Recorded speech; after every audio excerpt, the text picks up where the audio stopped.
Every now and then, figures emerge whose impact forever alters the course of history.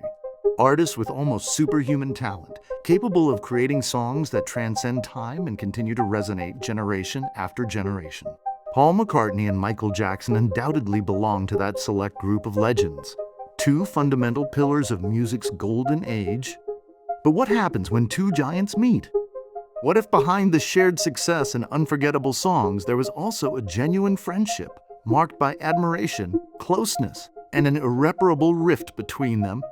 Today we're talking about one of the most unexpected stories in the music industry, the bond that united Paul McCartney and Michael Jackson, and the betrayal that ultimately separated two of the most influential artists of all time.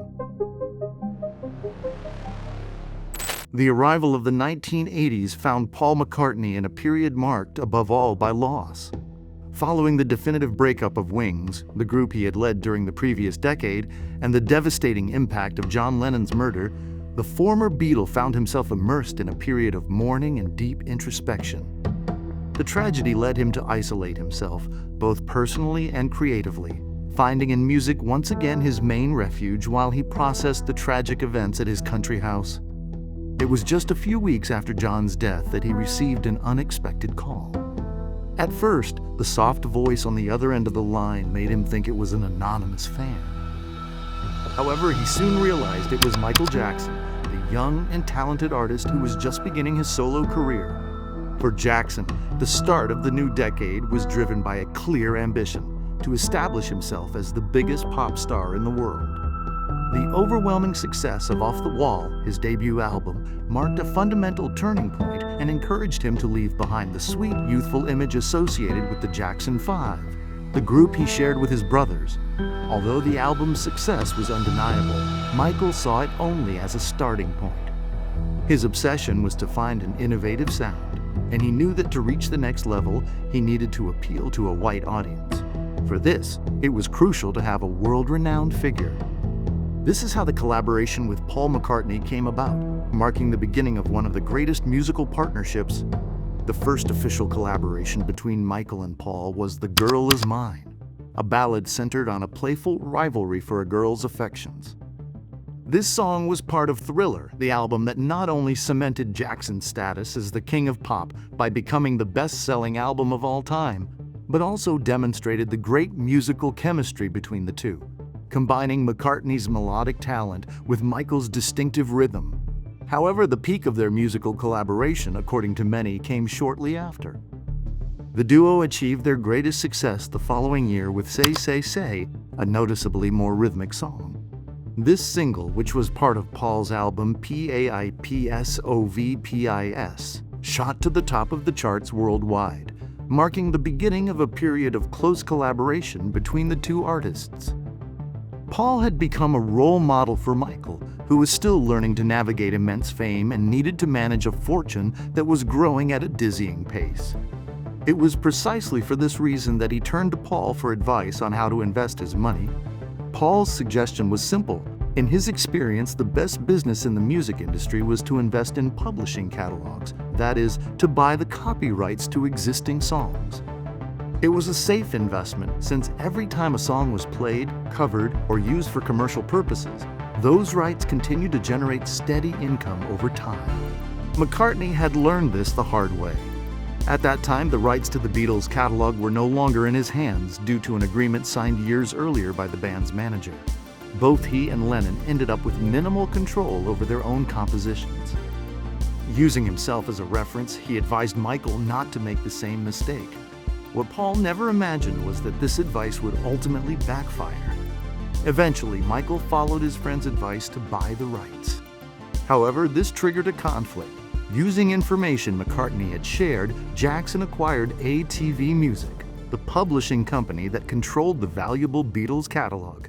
At the time, the company was for sale, and Jackson bought it for approximately $47 million. The deal not only included some 4,000 works in total, but crucially, 251 songs credited to Lennon-McCartney, including immortal classics like Help, Yesterday, and Hey Jude. When Paul learned of the purchase, the impact was devastating. 4 years earlier, he and Yoko Ono had tried to acquire the catalog for around $20 million, but the offer had been rejected.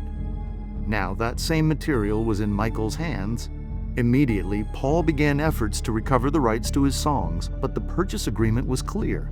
As the songwriter, he would continue to receive only half of the royalties, while the other half would go to Jackson as publisher. The situation was difficult to accept. Having to pay his friend millions of dollars for songs he himself had composed was, for McCartney, inconceivable. The rift deepened even further in 1987 when Jackson allowed the use of "revolution" in a Nike advertisement, which prompted legal action from the Beatles.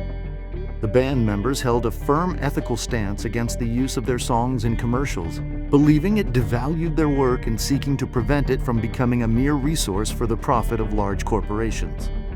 In fact, they had previously rejected several major offers. However, when Paul tried to discuss it with Michael, the response was discouraging. "It's just business, Paul."